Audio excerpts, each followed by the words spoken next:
Kochi is an administrative area within Gadchiroli, a district in central India. It's a mineral-rich and densely forested place, home to several Adivasi groups. Adivasis are indigenous people and make up over 38% of the district's population. Forests are the central foundation of the Adivasi identity and their way of life. Adivasi communities, and women in particular, are deeply connected to the forest on a historical basis and for their everyday livelihoods. The influence of dominant patriarchal structures has led to fractures within the Adivasi societies where women are severely discriminated against. This has significantly impacted the role of women in all public and personal spaces. उसके पहले की स्थिति थोड़ा सा मालूम है कि महिलाएं की स्थिति कैसी थी। तो एक तो वो लोग एक जगह आकर के बैठ नहीं पाते थे, किसी सवाल पे चर्चा नहीं कर सकते थे, या समाज और कुटुंब भी उनको एक ही स्थान दर्जा दिए थे कि महिला ये है कि बच्चे को एक तो जन्म दे सकती है और चूल संभाल सकती है। तो इतना ही तक के उनको सीमित रखे थे। वो 96 से सब बचत गट की चळवळ यहाँ वहाँ जब शुरू हुआ और जो आदिवासी ग्रामीण महिला है गरीब, तो उनको जब हम स्वयं सहायता महिला बचत गट में जोड़े तो वो बचत गट स्थापन करते समय ही हम कुछ उसका उद्देश्य रखे थे कि स्वयं सहायता महिला बचत गट के माध्यम से जो महिला है उनका आर्थिक, सामाजिक और राजकीय जो स्तर है वो ऊंचा करना है उस बचत गट समूह के तहत में। Amhi Amcha Arogya Sati is a not-for-profit organisation and works on issues of health, education, women's empowerment, local livelihoods and forest regeneration in Kurkeda block, an area in Kochi. In partnership with a government programme, they helped establish thousands of women's self-help groups, or Bachad Gats, across Gadchiroli with the aim of economically empowering women. बचत एक, हम जैसे शुरुआत में बोलते हैं कि बचत एक बहाना है, लेकिन इसके और से महिलाओं का संगठन बने, ये हमारा उद्देश्य है। तो इसी रूप से एक ये शुरुआत हुई थी 96 में, और वो चलते चलते अभी तक यहाँ जब हम आए हैं तो ये पा रहे हैं कि शुरुआत में तो महिलाएं इसलिए ही जुटी थी कि हम छोटी छोटी बचत करें, बैंक में उसका कुछ जमा करें। Soon these Bachad Gats also became the space to discuss personal and community level injustices that women were subjected to. The programme also encouraged these Bachad Gats to create a federation and assert their voice. This federation of Bachad Gats is named Samuhik Mahila Bachad Gat Parisar Sangh, meaning Women's Self-Help Group Area Collective, and from here on will be referred to as the Mahila Parisar Sangh.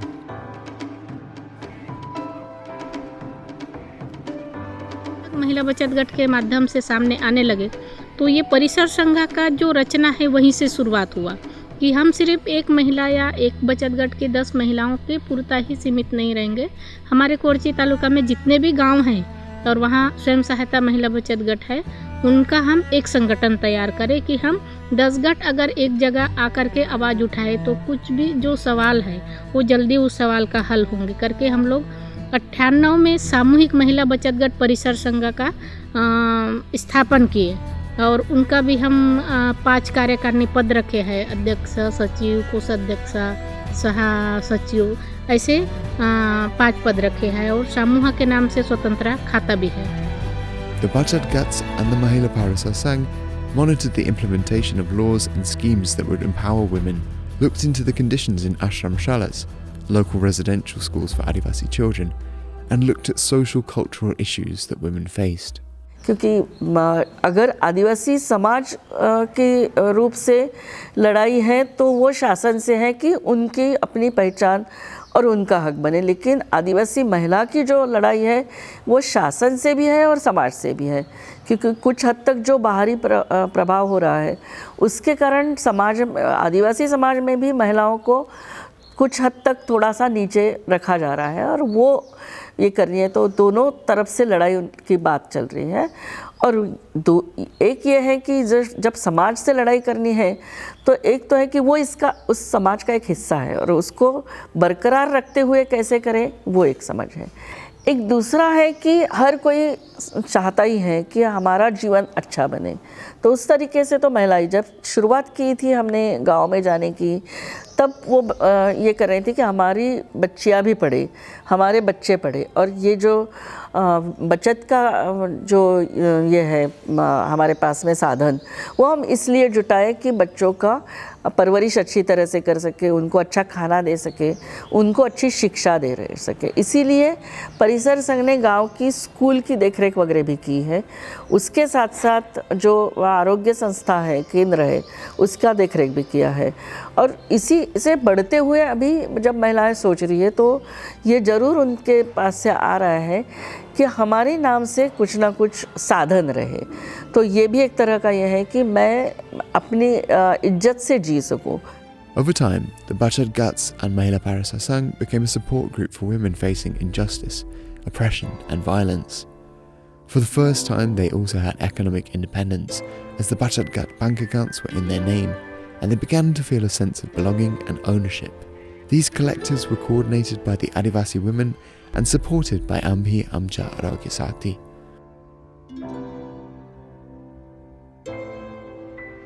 तो तब से धीरे धीरे महिला मुझे बाहर आने लगे। कहीं तो भी 10 महिला एक जगह आकर के बैठने लगे, बचत करने लगे खुद के नाम पे। पहले तो उनके नाम में कोई संपत्ति नहीं थे, उनके जो बच्चे जो पैदा करते हैं वो भी उनके नाम में नहीं थे। तो वो जब हम कर्जा लेने जाते हैं तो वो नकार देता है कि तुम्हारे नाम में तो कोई संपत्ति नहीं है, तो हम कैसे कर्जा देंगे, आप तो 7/12 नहीं दे सकते, या देते हो तो फिर 100 रुपया का स्टाम्प पेपर होना, कुछ तो भी संपत्ति तुम्हारे नाम में होना चाहिए। ऐसे बहुत सारे अड़चनी। The Jat Panchayat is a traditional community decision-making institution. Women in Bachad Ghats objected to their exclusion from this forum for justice. Eventually, after many years of struggle and dialogue, their demand was accepted, and women now participate in the Jat Panchayat meetings. तो हम 2000 साल में आदिवासी स्वशासन कायदा का अभ्यास किए और वहाँ से हम विषय चुने कि जात पंचायत में महिलाओं का सहभाग बढ़ना चाहिए। और फिर जात पंचायत की रचना में जितने कार्यकारी मंडल है उनसे मिले, रचना समझने की कोशिश किए। फिर हम लोगों ने मांगनी की कि सारी जगह में अभी 33% आरक्षण प्रमाणे महिला प्रतिनिधि है, तो यहाँ भी महिला प्रतिनिधि आना चाहिए। तो हम मांगनी किए और समाज ने उसको मान्यता भी दी। अभी गांव पंचायत में, क्षेत्र में, इलाका पंचायत में, जिला पंचायत में सभी जगह महिला प्रतिनिधि वहाँ अपनी भूमिका निभा रही है, निर्णय प्रक्रिया में बैठ रही। तो ये एक बदलाव दिख रहे हैं, ये स्वयं सहायता महिला बचत गट के वजह से। The inclusion of women in the Jat Panchayat has led to a number of significant community decisions. Tribal weddings traditionally last 4 to 5 days, involving huge expense and usually resulting in substantial debt. Collective marriages are now being held, reducing the cost of holding a wedding by having many weddings at the same time and bringing the entire community together to contribute. Each couple is given a small amount of money to start a new life. Women are now invited to speak at forums and events as chief guests and are given the opportunity to express their views. Through the active involvement of the female members of the Jat Panchayat, they have pursued a number of other social reforms. They've tried to ensure that the names of both husband and wife appear on household property documents and that all official documents mention the mother's name prominently in front of her child's name. The tribal community is now continuously engaged in studying and understanding legal provisions. The changes can be seen through the increase in the level of girls' enrollment in education and women's property rights. The presence of iron ore deposits in the forests of Kochi Taluka has attracted the attention of mining companies. Women have been at the forefront of the area's resistance to mining proposals. In 2007, people from Jendipar village started noticing tree felling and surveying by outsiders into their forests. It emerged that these people were from mining companies, been working on proposals to mine the sacred forests of this region. This led to a series of debates amongst the Bachad Ghats and Mahila Parisar Sangh. तो हम पूरा ये federation में चर्चा किए और सारी जो अगर खनिज का हो गया काम तो सिर्फ झंडे पार के महिला नहीं, झंडे पार के गांव नहीं, तो हमारे पूरा कोरची तालुका के गांव और गांव के महिला, हमारे जो बच्चे हैं उनके ऊपर क्या क्या अत्याचार अन्याय होने वाला है, हमको क्या सुविधा मिलेंगे क्या नहीं मिलेंगे, ये हम पूरा चर्चा किए वहाँ। तो ये इसमें जुड़ना चाहिए या नहीं जुड़ना चाहिए, क्या लगता है? सभी से हम लोग उनको अड़ावा लिए।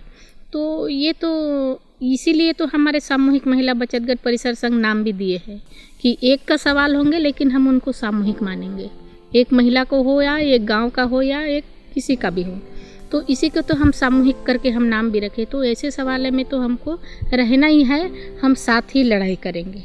तो परिसर संघ का भी भूमिका स्पष्ट हुआ और वहाँ से फिर जन सुनवाई में भी हमें परिसर संघ के महिलाएं थी और हमेशा इस चीज़ को हम चर्चा करते रहते हैं कि एक ही बार विरोध करने से भी नहीं होगा, उसके बाद हमेशा चर्चा करना पड़ेगा, हमेशा सरकार के साथ में पाठ पुरावा करते रहना पड़ेगा। The Mahila Parisar Sangh has also been crucial in strengthening women's leadership skills and creating a platform to talk about their struggles and opinions. As the conversations around the recognition of land and forest rights as the FRA began, discussions in the Mahila Parisar Sangh considered what effects it could have on women and their lives. The Forest Rights Act recognises the Gram Sabha's right to claim, manage and conserve their traditional forests, known as community forest resources, and protect them from internal and external threats. The structural impacts of the Forest Rights Act and the Parisar Act have been felt beyond forest rights. Gram Panchayats have been replaced by Gram Sabhas as the decision-making bodies, localising meetings and reducing the time taken to travel to meetings. This has increased women's participation, and some Gram Sabhas have also made special efforts to ensure they are held at times when women are able to attend them. The FRA also makes provisions for land titles to be jointly held by a husband and wife. Under the Parisar Act, female volunteers have been appointed to increase the participation of women in the village. आम्ही जंगल रक्षणासाठी प्रति घर 6 म्हणजे एक दिवस 6 घरची निवड केले आणि प्रत्येक दिवशी आणि एक रजिस्टर तयार केले की आज ह्या तारखेला कोण गेले होते असं म्हणजे 6 घर असे 9 म्हणजे हे गट तयार केले म्हणजे जंगल रक्षणासाठी. तिथे महिला आणि पुरुष आता माझ्याकडे जे माझे मिस्टर नाही राहिले तर मी जाऊ शकते आणि ते राहिले तर ते जाऊ शकतात. या पद्धतीने रक्षणासाठी जाते. The Mahila Parisar Sangh's efforts are directed not just towards strengthening female leadership, but also articulating the worldview of Adivasi women for their future. जो 2000 से मुझे पट्टा जो मिला है तो हमारे सामूहिक महिला बचत गट परिसर संघ का ऑफिस है कोरची में, तो हम पूरा महिला ही इस प्रक्रिया को ये किए हैं कि वो दावा कैसे भरने का है। एक भी पुरुष लोगों का साथ भी नहीं है और 2-4 पुरुषों का हमारे घर वालों का जो सही लिया है, लेकिन उसको जैसे बहुत जगह में महिलाओं को मालूम नहीं है उसी तरह कोरची में पुरुष लोगों को मालूम। उनको आदर सम्मान से बिठाया जाता है, मत रखने का संधि दिया जाता है, बोलने का संधि दिया जाता है। और अब हम देख रहे हैं अभी कि महिला खुद कार्यक्रम के आयोजन कर रहे हैं, बोल रहे हैं, संचालन कर रहे हैं। वो सब ये बदलाव ये बचत गट के वजह से जो है कि हम शासन के साथ भी हम बोल सकते हैं, अधिकारी के साथ में बोल सकते हैं, हमारे सवाल रख सकते हैं। ये महिलाओं के इसमें बहुत से अच्छा से वो बदलाव जो आया है ये संगठन के माध्यम से।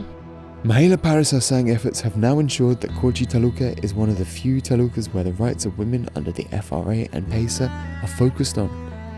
Many women voiced their opinion that the economic benefits from the sale of forest produce should be shared equally with women and men, and the funds must come to their bank accounts to ensure economic empowerment. One of the villagers, Saleh, has decided that the entire family income from the sale of Tendulpata would go to the account of the female head of the family. Wages are paid soon after the harvest, just when money is needed for preparing fields for the next season, and the bonus comes between August and November, when money is needed for seeds and for household needs during this lean season.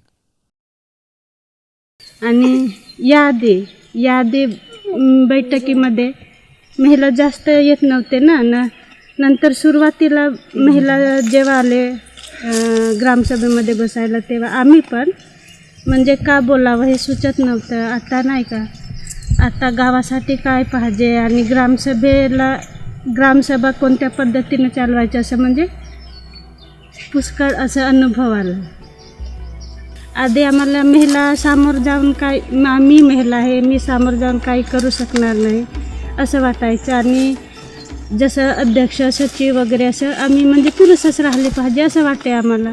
पण आता आम्ही गेल्या वर्षीच्या पण ग्रामसभेत मानलं, जसं आता ग्रामपंचायतीमध्ये कोष समिती आहे पेशांतर्गत, तिथे पण महिला अध्यक्ष पाहिजे अशी मागणी आम्ही बोललो. आता ग्रामपंचायतमध्ये पेशांतर्गत म्हणजे ग्रामपंचायतमध्ये मोबिलायझर म्हणून निवड केले गटाच्या आधी, आणि गटातून बाई निवड केले. तर आता मी पेशांतर्गत मोबिलायझरचे पण काम करेन. त्या मोबिलायझरच्या कामामध्ये म्हणजे महिला, जास्तीत जास्त महिला ग्रामसभेमध्ये कसं उपस्थित राहतील याचं म्हणजे देखरेख राहील माझ्याकडे. आणि पैशाचा व्यवहार, पैशाचा पैसा कोणत्या पद्धतीने कुठे खर्च करायचा का, ते सरपंच आणि सचिव जे करत होते ते नाही, ते आपल्या मताने नाही तर गावातील ग्रामसभेच्या मताने झाली पाहिजे याच्याकडे लक्ष राहील. As the Gram Sabhas began the process of forming a Mahagram Sabha, a federation of 90 villages in Kochi, several Mahila Parisar Sangh members insisted that the Mahagram Sabha should have women representatives from each Gram Sabha alongside their male counterparts. They pointed out that their work in the Parisar Sangh managing large funds had given them the experience the Mahagram Sabha would need. This resulted in Gram Sabhas sending 2 women and 2 men from each village to Mahagram Sabha meetings. जब हम शुरुआत में देखते थे कि पूरा पुरुष लोग ही महाग्राम सभा में दिखते थे, यहाँ भी फर्क, जाके हम बचत गट के माध्यम से बाहर आए थे तो ठीक है, हम कहीं बैठ जाते थे. बहुत दिन तक मैं खुद बैठकर चुपचाप सुनती थी या देखती थी वहाँ. फिर धीरे धीरे हम लोगों ने ही वहाँ मुद्दा रखे कि यहाँ ग्राम सभा का महाग्राम सभा है तो यहाँ महिला तो एक भी नहीं दिखते हैं. ये सारी जगह में हमको मांगनी करना पड़ा है कि यहाँ क्यों नहीं दिख रहा है, कार्य करने में कितना है तो एक भी नहीं है. पहले भी रखे कि यहाँ 50% महिला कार्य करने में तो आना चाहिए, हर गांव से 2 महिला आना चाहिए. तो 1-2 ऐसे बुजुर्ग लोग ने रखे थे वहाँ बात की महिला क्या रिकॉर्ड संभाल सकेंगे, यहाँ अगर हम पद में भी रखें तो वो महिला रिकॉर्ड नहीं संभाल पाएंगे. तो हमने बोला कि ये बचत गट के जो है 1-2 लाख के व्यवहार अगर बचत गट के महिला संभाल रही है तो ये कैसे नहीं संभाला. अगर जवाबदारी दो तभी पता चलेंगे कि वो संभाल पाती है या नहीं पाती है. तो वहाँ से कहीं तो भी दृष्टिकोण विचार है जो बदला, और फिर वो कार्य करने में भी अभी 50% लिए है, और हर गांव से प्रतिनिधि में 2 महिला 2 पुरुष लिए हैं जो प्रतिनिधि ग्राम सभा का करेंगे वहाँ महाग्राम सभा में. तो वो देखते हुए ऐसा पता चला था कि इसमें भी हमें सोचना चाहिए कि हमारे जंगल से हम क्या क्या ले रहे हैं. अगर हम सब कुछ चीज़ें रोज़मर्रा की ले रहे हैं, उसके साथ में हमारा जीवन जुटा हुआ है, तो हम इसके बारे में जब निर्णय ले रहे हैं तो हमारा सहयोग इसमें हो. तो इसके साथ गांव-गांव में जब ये जंगल के बारे में सोच चल रही थी ग्राम सभा की ओर से, और वहाँ एक बात चल रही थी कि हम इसको रख रखाव करेंगे, तो उसका वो मैनेजमेंट के इसमें भी महिलाएं शामिल हो. इसलिए भी उनकी एक बात खुद होकर, जब ये महिला बचत गट का जो परिसर संघ है, परिसर संघ में जब ये बातें चल रही थी, सोच चल रही थी, उसको लेकर वो गांव में जा रही थी. उसके बाद में महिलाओं को जैसा महिलाओं को प्रशिक्षण के बारे में अगर कुछ बाहर स्टडी करने जाना है तो ग्राम सभाओं के माध्यम से उनको आर्थिक मदद भी इस ग्राम सभाओं के फंड में से करके उनको सब चालू है. और उनको ट्रेनिंग लेना, और महिलाओं को एक्टिव, अगर महिला अभी हमारे इस इंटर में कैसा उनको समझता सब कुछ होंगे लेकिन वो सामने आकर के बैठते नहीं, वो पीछे ही रहते. तो पीछे न रहते हो उनको सामने लाके कब कैसे बिठाएंगे, सामने लाना और महिलाओं को सशक्तिकरण करना है. Women have been the driving force behind many of the transformations in Kochi. The formation of Bachchat Ghats and then the Mahila Parisar Sangh economically empowered women. Their powerful, articulated and organised resistance to mining has helped curb the mining proposals in Kochi. The questioning of traditional injustices has brought about transformations in their social life and is beginning to change women's economic and social status. Their attendance in Gram Sabha meetings has increased, and they're using the laws like FRA to further assert their rights. Their involvement in decision-making bodies contributed to the formation of the Mahagram Sabha and subsequent participation in managing the sale and auction of non-timber forest produce directly. Women in Kochi are emerging as a creative political force, providing new models of forest governance, cultural autonomy, rights and livelihood security. They're creating new horizons of justice and radically transforming the consciousness of their societies. One reason women could take this leading role was because they had their own independent organisations. The self-help groups, or Bachad Gats, had been able to carve out a space in which they could develop the consciousness and capabilities necessary to be able to take the lead on a number of key issues.